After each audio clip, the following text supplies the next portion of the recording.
All right. Welcome to another edition of Outbound on Air. I'm your co host, Ben Smith, and I'm joined by my co host, Kristen Lopez. And we are excited today to welcome a very special guest. Is this our first guest I was for just about to Outbound say on that. Air? Yes, I Ben, think it our is. first Yeah. guest. Our first How about guest. that? Well, what an Feel so honor. honored. What an honor to be joined by Eric Beckman, who is a seasoned pro in the property management space.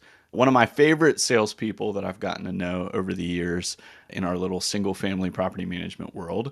And he works with Aptly. So, Eric, is this your first podcast appearance since you went to Aptly? It is. Yeah, it Wow. is. I'm, Wow. I'm This well is into my next ride here. I'm so excited. I'm having a lot of fun and it's a good time. It's a good time. I love it. Well, we're glad you're here with us. And today's topic, I love this. Kristen threw this out. This is her idea. I can't take any credit for it. But today we're going to be talking about our favorite sales hot takes. Everybody loves hot takes, right? This is what the people tune in for. And I want to start by just laying a little groundwork here because I had a hard time with this in thinking about my hot takes because I tend to be fairly like, oh, there's no like I don't think in extremes. I think in kind of like, yeah, well, I could there's a reason for that or it's okay if you do this. I have my opinion, right? Like that's kind of my general personality. But that's not what a hot take is. A hot take is controversial. It is something that is a little bit more on an extreme. Maybe not a little bit more. It is on an extreme. And so I'm excited to hear what you guys have put together. And I'm hoping that we've got some disagreement because of these extremes and we'll each have to defend our position and challenge each other, but excited to get into it. And Kristen, this was your idea. I think you need to go first. I think you need to throw a hot take first. Oh, goodness. Okay. Well, I would just like to say that even if I wholeheartedly agree with y'all, I will still argue with you because Yeah, that is good. just like Good. purely my personality. I will be the Good. devil's advocate here. That's what we Okay. want. Are you guys ready for I my love it. hot take? Ben, mine were not hard to come up with because I Okay. hold opinions. Here is my first hot take. Not everyone needs a BDM. Actually, most people Oh. don't need BDMs, Oh. is Oh my my hot gosh. take that you do not need somebody that you are paying that much money to full time on staff to grow your company. There it Yeah, is, guys. Kristen. Coming out. I I'm coming out ready this I morning. love that. I actually So thought about this one. So I there even though I have an element very much of agreeing with you, I will also commit to playing devil's advocate That's a little bit. So Kristen, I think first you have to give us your summary or your hypothesis behind this, and then Eric and I will chime in. okay. it's a All big right. one. It is, and it's going to it might make some people mad, which is exciting. Fight me, okay? Good. We want to make people So mad. Yeah. my thought here is that people think that BDMs are going to come in and be their savior, that this is going to be the piece that is going to it's just going to help them grow their company. But a lot of times it doesn't. A lot of times it ends up wasting a lot of time and money because the amount of money that you can afford to pay someone is not the type of BDM that you want. You're looking to pay somebody $40,000, $50,000. That is not the Mm. BDM that is going to go out and is going to grow your company. You want Mm. somebody who is this top level like account executive that's going to come in and do what you want to do, but you're trying to pay them an entry level salary. So I think that structurally, like just on the salary piece, it's not always a fit there. And then a lot of times of what people want from a BDM is not actually to go out and develop business. They don't want them to go out and prospect. They don't want them to go out and do that. They just want them to sit there and respond to leads. That's not a business development manager. That is an inside sales associate at best. Mm. And so we're calling Mm. things something that they are not. And we're over here like, oh, yeah, you need a BDM. You need a BDM. You don't. Your sales team doesn't have to be structured around a BDM. It can be structured around a lot of different things. A lot of owners are told that they shouldn't sell. I think that that's bullshit. I don't know if we're allowed to cuss on this show, but it's our show, so we can do it. Sorry, mom. But Ah. owners are told that they shouldn't sell. Why? You are actually the best person to sell your company. You are the one that has the passion for it, and you're not going to be able to train someone to have the same passion as Wow. you. So owners and these air quote BDMs get into this altercation because they don't believe in it like I do. Well, no, yeah, no duh, right? They're not the owner of the company. They did not put all of their time, energy, and effort into this. And so there's a lot more reasons, but for now, those are my hot takes. I got a little fiery there, Mm, but Eric, great. agree, disagree, fight me? I don't know what's I happening don't know. here. I don't know. I'm very old school in that I believe that like the phrase, what is the phrase? Where it's like sales always pays for itself. Like this, you feed your sales team, take care of your sales, they will always pay for themselves. And if they don't, then you just like fire them. So it sounds like you're like they don't, like the ROI isn't there, so just don't even have them in the first place. I'm saying that most people are forced into having or are sold this narrative that the only way to grow is with a BDM. That's it. Mm. That is the narrative that has been pushed for the last 5, 10 years. And nobody go and Yeah. pull old clips of me that said this, okay? Because I've changed my mind Kristen, that but Kristen, do you not do sales coaching for people oh, for I BDMs? absolutely do. I absolutely do. And for some companies, it is absolutely the Then right fit for them. But for most companies, if you are not bringing in at least 15 to 20 leads a month, you don't need a BDM. Eric, they're not going to pay for themselves. It's not there because let's yeah. say that the best conversion rate that I have right now of the BDMs that I'm coaching is 47%, right? So if we're bringing in 20 leads a month, that's less than 10 deals. We're not even bringing in 10 deals a month. And so depending on the salary that you're paying this person, the margins are actually pretty slim here. So we're looking Mm. at what we're bringing in less than 10 doors a month and we're trying to pay this person 80, $90,000 a year. What are they going to do? They're going to bring on bad fit owners. They're going to be pressured to sign as many deals as they can because they don't have the lead flow to comfortably say no to people, right? Mm. So then people don't have patience for outbound, hence the outbound on air, right? They don't have the patience there to wait the 6 months for this person to go out to be able to generate the leads to get them to that 10, 15 doors a month. Instead, they want it right now. So I think that for some companies, it makes sense if the lead flow is there. If the lead flow is not there, you should not be pressured into having a BDM because I think that the ROI, your company is just not mature enough yet to have this seat. And people are spending hundreds of thousands of dollars to get this training, to get this stuff done. And so, Eric, I've been telling people, no, you don't need a BDM. I All have right. been telling company owners, you don't need a BDM. That's not where you're at. There are other solutions that we can look at. You are not ready for a BDM yet. But okay. But Kristen, let's say I'm Eric. in a market and I'm not hiring a BDM. I'm also running my business and I'm having to compete with my other property management companies in that market who have BDMs, who have full-time sales staff.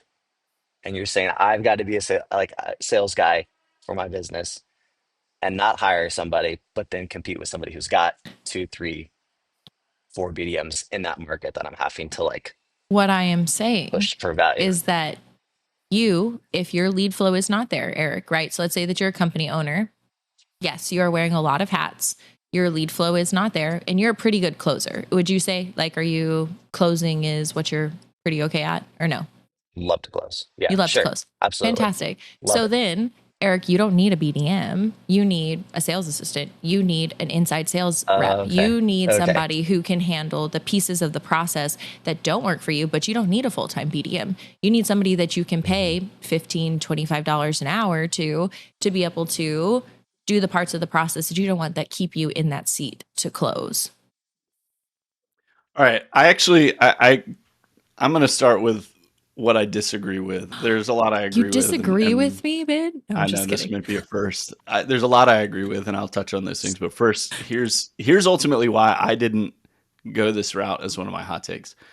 I think that there are a lot of business owners in the industry who are very good tacticians. They're very good operators. Like the operation side is very much their gifting.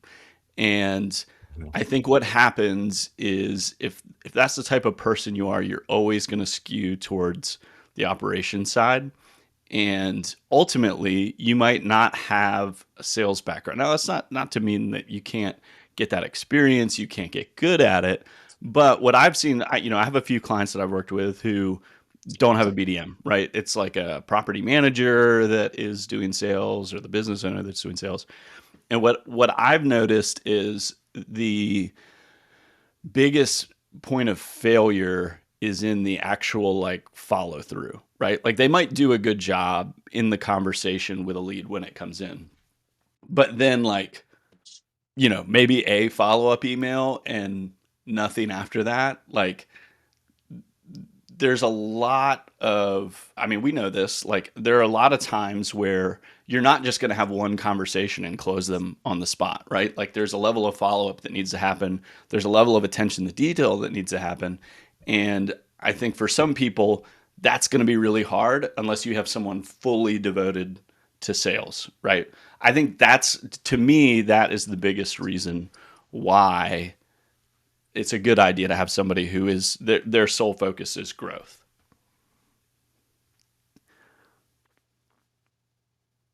What I heard there, what I heard there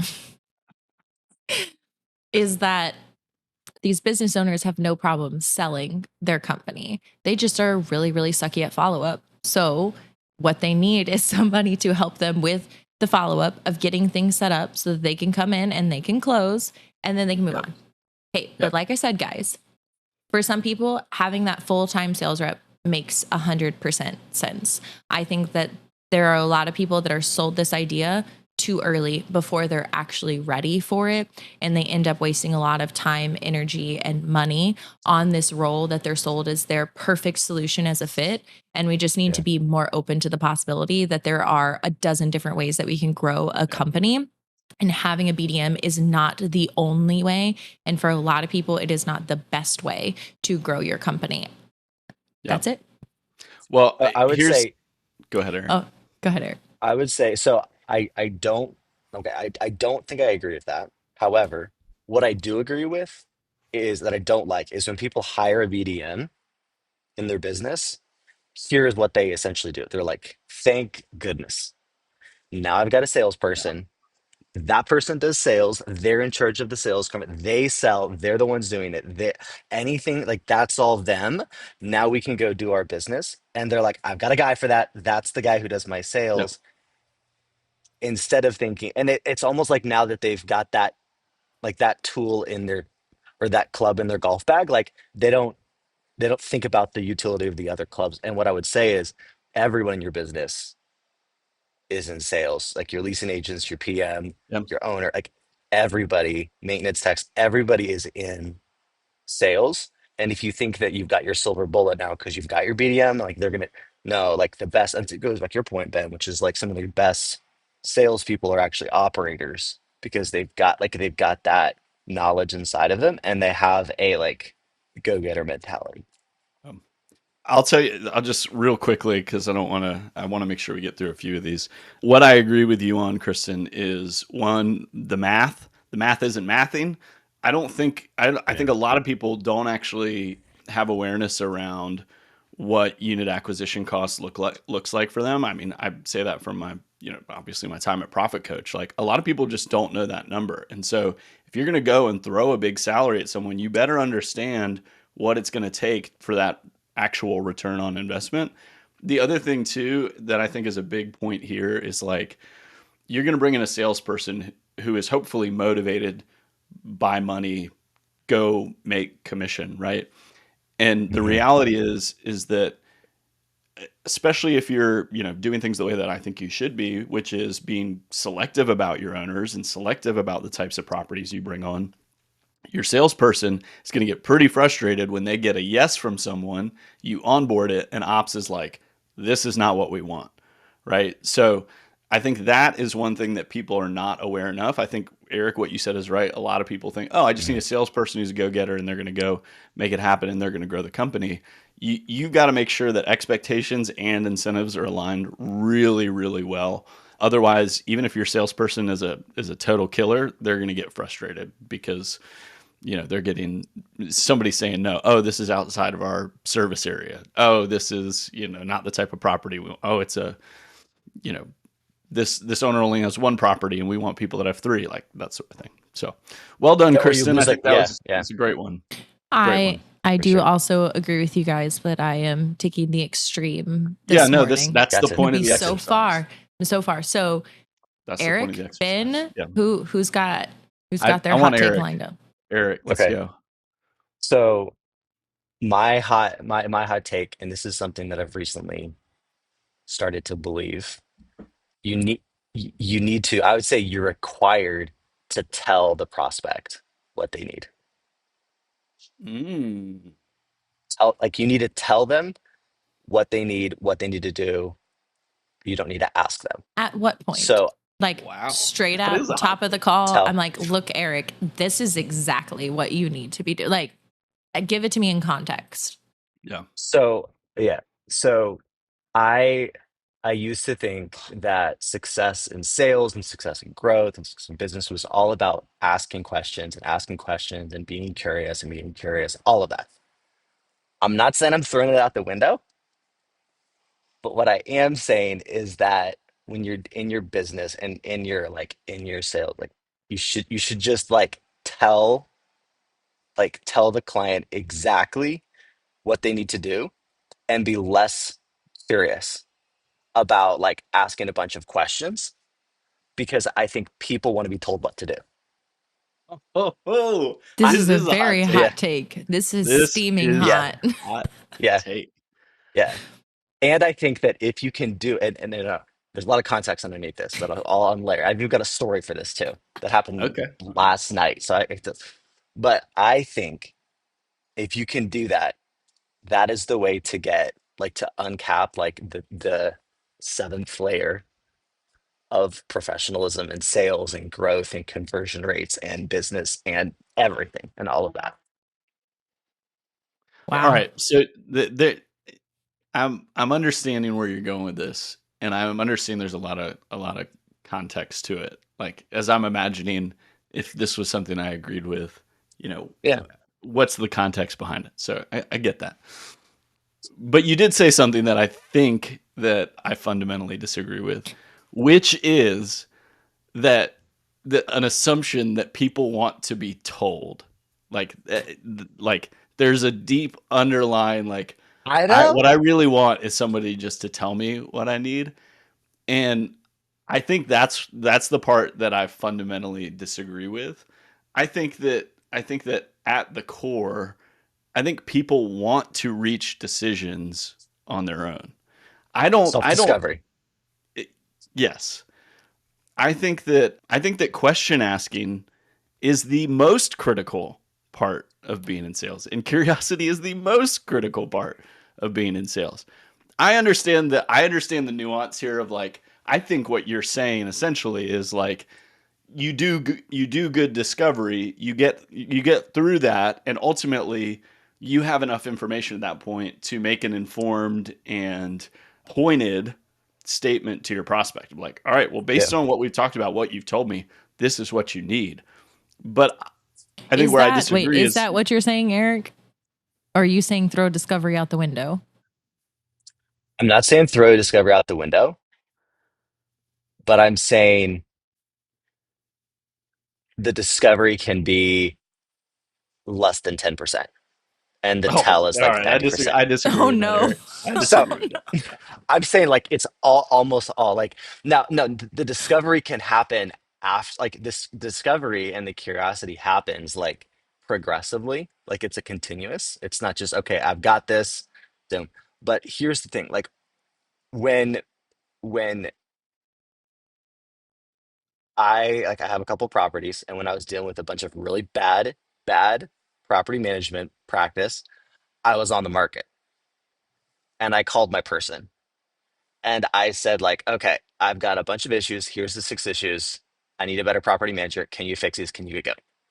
Now, what I didn't want, one of them wasn't leasing. One of them was not leasing. It was vacant. It'd been vacant for months, months upon months upon months, which is like worse than anything. Like I'd rather have my sewer line go out than be vacant, because it's like I bring money. The last thing I would have wanted that PM to do was to just start asking me questions. Well, what do you think about this? Well, hey, what I wanted to be like, oh, well, you need to do this. You need to do this, this, this, and this. I'll take care of you. let's onboard them on this date and we'll get this going. How's that sound? Thank you. I have a consummate expert, somebody who But has a how strong point of view, who's going to tell me what they need to do, and then I get to react to that. Tell because like, okay, like they've got a strong point. They're telling me what needs to get, and I get to like connect with it or disconnect with it. But the last thing I wanted was somebody who's kind of like wishy-washy. He's like, well, what do you think about this? Well, why did you get to properties in the first place? Well, what have been the issues of like, at least it's like, no, I wanted him to just like have that and then know that and be like, I've got this. In the same way that like, if I go to with like the doctor, I want him to like tell me what to do. I don't want him to be like super, super curious but and be like, you don't well, want him to like, get what is super your take curious on on this? all of your Self-discovery. symptoms. Oh my Oh, well, no, gosh. no, no, no, no, absolutely, absolutely. But if I You just come want in him and to be like, like, if I come in, oh, my finger hurts. And he's like, cancer. Like, you don't want him to like just to like Wait, ask you a bunch we of need to yeah, cut it questions. off. Cut your totally. Yeah, finger off. like I don't know. That finger sucks. My It's gone. n- like no, like my like here's what I don't like though. Here's what I don't like though, is when people give me like they give me the things to do, like the options without like the like what they would recommend. So like Sure. I tear my kneecap. It's like I don't need to know the three different methods. I should ask like what do you recommend? Like tell me what you said, and that's probably what I'm gonna do. Well, see, but Eric, That's I my would need, if I was selling to you, I would have to ask you questions first to determine that you are a driver and that I'm not going to give you options. If I don't ask you questions and I absolutely. misdiagnose driver and like engineer mindset, if you're an engineer mindset, you're going to freaking hate me. Like you are not going to Sure. appreciate me just telling you exactly what to do. So like, how do you determine who you're selling to without asking the questions? Like in Yeah. that 10% of discovery, is Yep. that where you're just like personality diagnosing who it is you're selling to? Totally. So it's like this. It's like this. This is my whole new thing, my whole new theory. So like 20 years ago, 30 years ago, even 10 years ago, this like idea of like self-discovery. And I still believe in the principle of self-discovery. I mean, you know, if I say it, I believe it, but if you tell me I tend to doubt it's true, agreed, agreed, agreed. However, we live in such a world of so much information that if we're waiting on the principle of self-discovery, instead of saying, okay, you're an executive, I'm an executive, we've got 20 minutes on this call here. Here's the five or six things I'm seeing executives like you focus on. And here's the number one thing that I think that we should move forward on. How does that sound to you? Boom. It's like then you're leading in with it versus like, well, what do you care? Like, and you're wasting this like this front end, and then you're disqualifying yourself in the conversation of saying, like, am I actually working with an expert? Am I working with somebody who actually is going to take care of me? My story, my like 20-second story. I'm in Denver right now. I went out to eat last night. A place called Murphy's Tavern. Great spot. Great spot. Looked like a dive bar on the outside. You go inside, it's this beautiful, like scratch kitchen restaurant. It's perfect. Waiter comes up and he's like, how can I help you guys tonight? And we're like, okay, like we're hungry, obviously. Like, what do you recommend?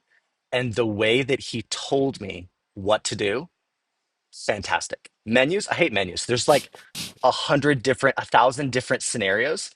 And he's like, okay, so if you're hungry, you know what, this, or this. I recommend this. If you want dessert, you're gonna want this. If you want appetizers, he's like, honestly, he's like, I recommend the whole menu. It's amazing, but go for this. It was so refreshing. I kid you not, as he was midway through his conversation, he's telling us what to do. Like it was perfect. And we can like react to it. We can say, no, we actually are vegan, or like, I'm vegan, I don't do that, or whatever. Like I'm not vegan, I love beef. But like you can like react to it, but like he'll give you the recommendation. But as he was mid conversation, guess what happened? Another customer who had just finished his meal comes up to our table, interrupts this guy, and he goes, man, that dessert you recommended, fantastic. It was incredible. You were 100% right. Fantastic. Walks off. And I'm like, and then that's when it hit me. I was just like, you know what? I feel so at home when like I'm not an expert here. This guy clearly knows this menu better than I'll ever know it. And he told me what was the best thing. He's taking care of me. So maybe I'm gonna modify it. Like people want to be taken care of, and to be taken care of, they need to be told.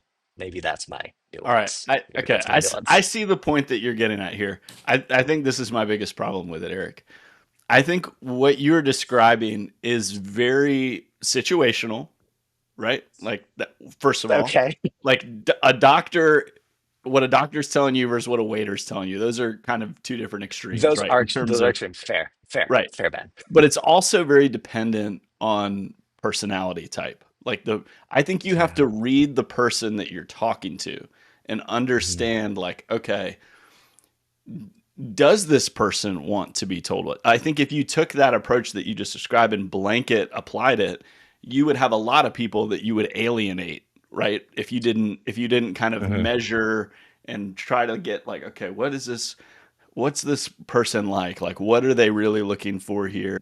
Because I think there are plenty of people that you might talk to who might say like, excuse me, like you just assumed that yeah, Kristen, there you go. You No, no, just no. Okay, assumed that this okay, was, my okay, situation. okay. You didn't ask me enough questions to understand it, and now you're just telling me. Like, I think that's the, and I understand you're Hmm. making an, again, caveat all of this with, we're making Is hot takes. They're extremes. not supposed to But be but lukewarm takes, but but that's my beef with here's the with thing though. Here's the thing though, Ben. And Chris, like I saw you shaking your head, Kristen.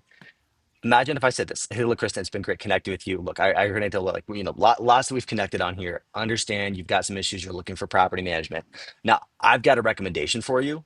We can keep chatting. We can go through. I can learn some more. I want to learn more about you. But is it okay if I go ahead and just kind of give you some direct feedback on what I think we should move forward on, and then that can guide our conversation? Or we can keep chatting and keep discovering and spend another no, 20, 30, 40 minutes, couple hours. don't walk it back, Eric. Don't walk it back.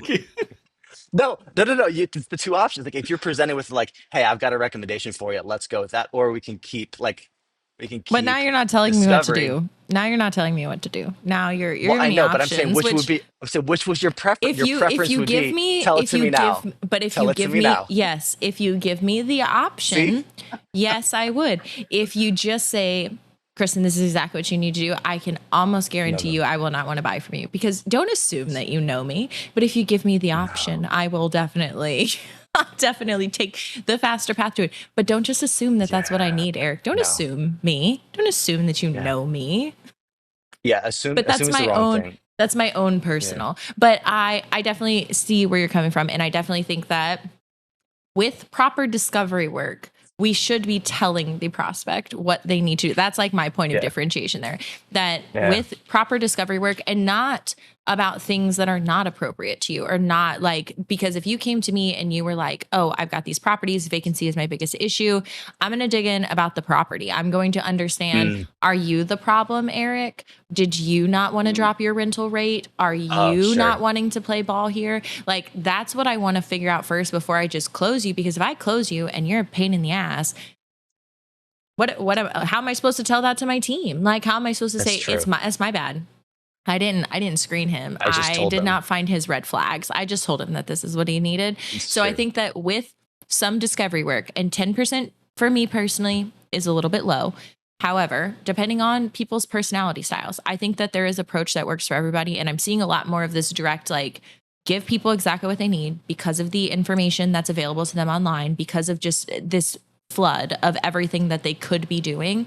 We do need to make it clear. We do need to tell people, but I think telling them what they need after like hearing from them where they're at, guiding them to a decision, to me, that's the approach that I want to take. 10% is low for me. That's the one piece I'm going to disagree with you on there in your hot take. I don't know that I can do 10% of discovery. That that What would is the feel, percentage? what What is is the the percentage? percentage? That oh, now I'm curious now. I think I that also need you to answer in this too, Ben. Like I want like the number. I'm curious what in the a number is. call, like in a specific call, I want to be asking questions probably 70% of the time, and I want them to be relevant questions about them in Yeah. their situations, not about irrelevant things. And I'm going to pitch the other part of the time. And my version of pitch is, hey, from what you said, this is your goal, this is where you want to be, Hmm. this is the path that you need to take to get there. That's the formula. But I don't know the exact thing to recommend until the end, because I don't like to make assumptions, because I don't like assumptions to be made of me. So that's Sure. my personal thing that I carry is like, I don't want to Yeah. assume that I know what you need. I need you to like kind of walk me through, and you tell me what you need. You may not have the right words for it, but I'm going to take what you're saying, I'm going to put it into the right words, and I'm going to tell you I like it. what's going to be the Yeah. best thing forward. Yeah, I would say the number that came to mind for me is like 60%. And I think that's 60/40. allowing for, and that's a great tie into what I agree with about what you said is like that there are definitely people that, and you mentioned this in one of your examples talking about like meeting with an executive for like 20 minutes. And it's like, yes, I think that actually is a great example of you need to be really careful not to over discover, right? And you Hmm. have to be able to read and make sure like, all right, is this person getting frustrated because all I'm doing is asking them questions, and they booked this call because they want to learn more about the solution. So like I agree with that. I think you where I disagree is like you have to be able to read the person to understand like, okay, Hmm. because what you risk is like somebody that really is just like you need the discovery, but they also kind of you need to get them talking a little bit. I think you risk missing out on some opportunities because you don't get deep enough with the person. But Hmm. in the spirit of the exercise, I like that hot take. That's a good hot take. Good, Very good. good. Good. I Beautiful. like it. I feel like there's more that we can talk about. I have some more thoughts. I have thoughts about how many questions to ask that if we are gonna how many questions to I think like I would like to hear someone else's hot take because I want to rip into them. Ben, But Yeah. I Yeah. you're think up. we struck some ideas there. I think good stuff there. All right, Ben. All right. All right. I'll give you my hot take. Ready? There is literally no scenario. I'm trying to be extreme here. There is no scenario in which you should ever discount your product or service as part of a negotiation. As part of a negotiation. Absolutely not. Never. You should never use it as a Absolutely lever to get a deal done. Never. Don't do it. I agree disagree. with you so hard, Ben. What? Yes. Yes, Am I the only one? discounts don't sell deals. Discounts devalue your service. Discounts are not a way Yeah. to get a deal closed. Sorry, go ahead, Eric. I didn't realize that this was such a hot take Completely for me disagree. also. Let's hear it, Eric. So like your presentation is like it doesn't build goodwill, it like kills it or kills trust or Hmm. kills value. That's essentially. Hmm. Yeah. See Yeah. this, That's right. yeah. See, I just really, and I went back and forth on this, and I understand the idea where it's like this is the price; it should be the same price for everyone. But what I love getting a deal. I love getting taken care of, and I will most likely pay more if I think that I'm getting taken care of, and if someone's like getting me special pricing, special terms, special conditions, I feel special, and there's a ton of like and trust in that moment where it's like, okay, I'm understanding who you are, what you need, what your problems are, and this is the Eric price. Weigh in on that. Weigh in on that. If it's like, oh no, here's the Costco, here's the Costco, you get the same price as like, no, no, no. And yeah, and I think that if you don't discount, what you're saying is you're more like corporate America than you are like small Mhm. business America. And the power, the differentiation is that you can discount, you can be special, you can be personal, can be like in that sense. All right. But So Like Eric, so leverage your strength. every time they've given you the Eric pricing, that's just their pricing that they have sold to you that it's special for you. There's nothing special about it. Like, That's what discounts are though. They are just special. no. Like they're So all psychological anyway. I see your point, right? Like there is power in like, oh, I'm making, special consideration for you because I want to get this deal done. I get that. But the point behind my hot take is one, it's definitely not fairness. Like I don't think this is at all like everybody pays the same price. Like I could care less about that. Fairness is the world's not fair. Sorry. If you were gonna make the fair argument, I was gonna come down on No, no, you, no. bro. I'm not making the fair argument. Okay, okay, good. I'm Okay, good, making good, good, it. good, good, good, good. Kristen basically provided my argument with the sorry. first thing she said, which was, "No, it's great. I love it. You're devaluing, right? So Mm, now, like, if I told you, if I was like, hey, Eric, my what it costs to work with me is $5,000, right? And you come in and you're like, hey, it's kind of steep. I don't know. Like, I have a choice there, which is make you feel special and say, hey, sure, 4,000. The problem with that is you've now devalued what you're providing, right? I think that there's an argument to be made that now your prospect, or the client that you're trying to close, is essentially left with this question of like, well, is working with Ben worth $5,000 or is it worth $4,000? He just sort of snapped his fingers and now the price is different. True. Like, what is actually the value of the service? And I think the core behind this belief for me is that if you feel like you have to haggle, you haven't really done a good enough job of discovery, because if you're trying to make a decision of working with me versus a competitor, right? You should be making that. Sure, price comes into the equation, but you should be making that decision around the actual value of working with me versus a competitor. And if you're not clear on that, then I haven't done my job getting you I to like that that. point. So that is the crux of my argument. Now, the one thing that I didn't really caveat, but like it is, I was very clear to say in negotiation, because I do think like in property management world, hey, if you have more than 5 properties, the management fee is 6% instead of 8. I think that's totally reasonable. That's on your website. That's very clear. To me, it's the actual negotiation part that like you shouldn't pull the price lever at that point. And I think too many salespeople go to that.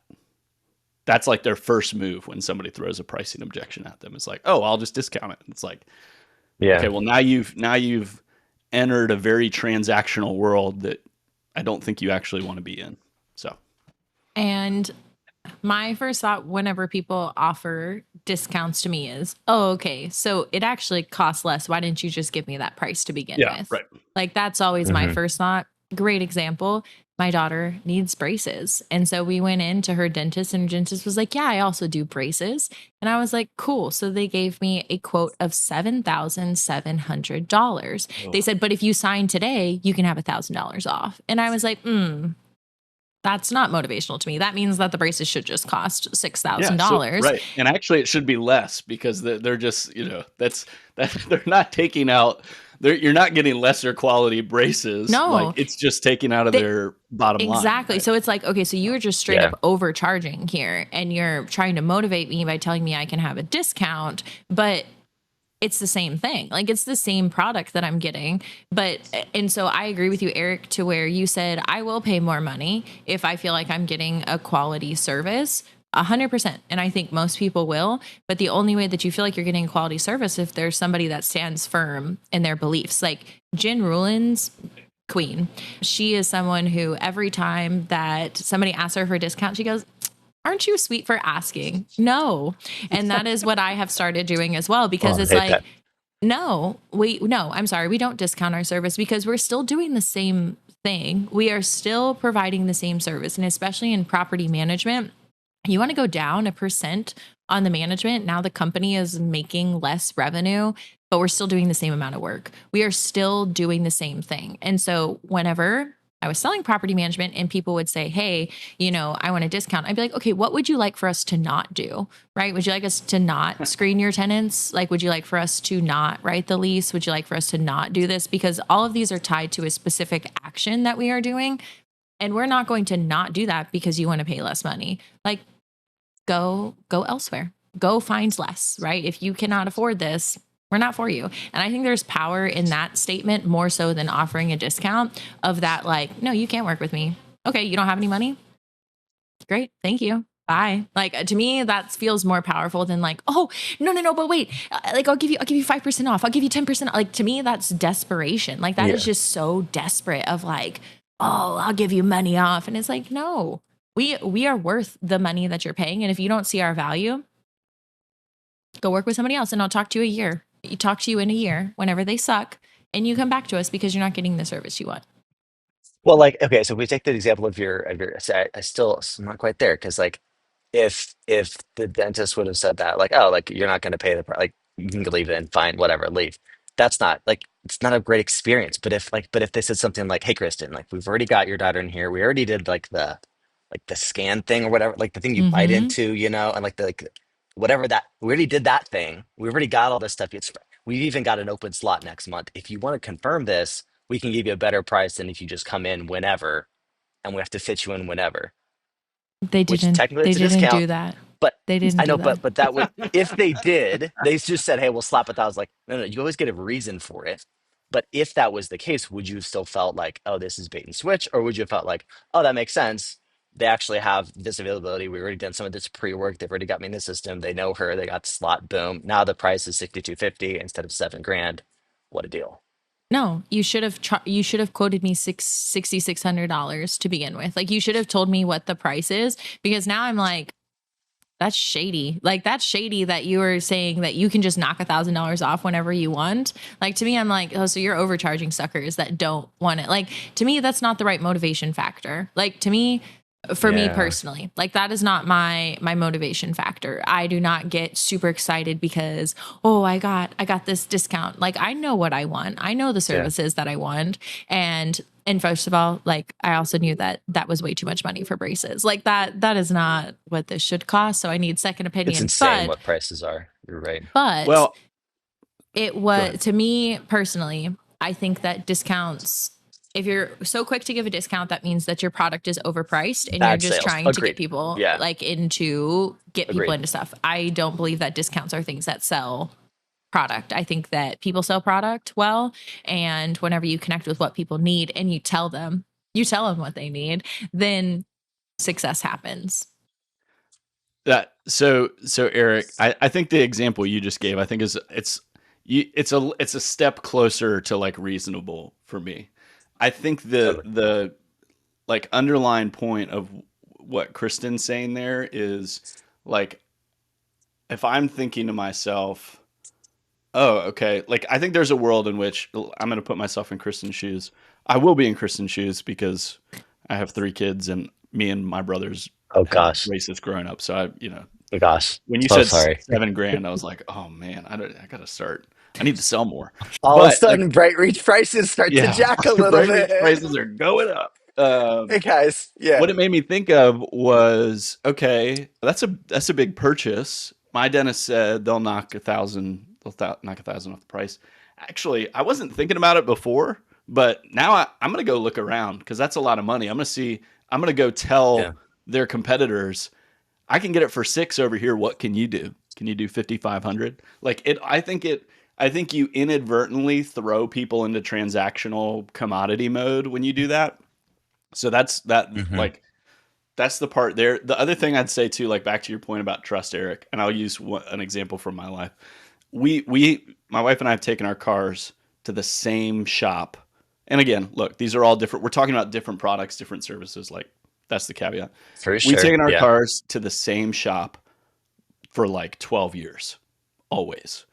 And there's such a trust factor there because I know that they do a good job and they charge a reasonable price that it has literally never entered my mind in 12 years of probably giving them thousands of dollars, like to ask for any sort of discount or expect any sort of discount because there's the trust factor there, right? Now, look, again, like that's talking about a long-term relationship versus hey, we're talking for the first time sort of thing.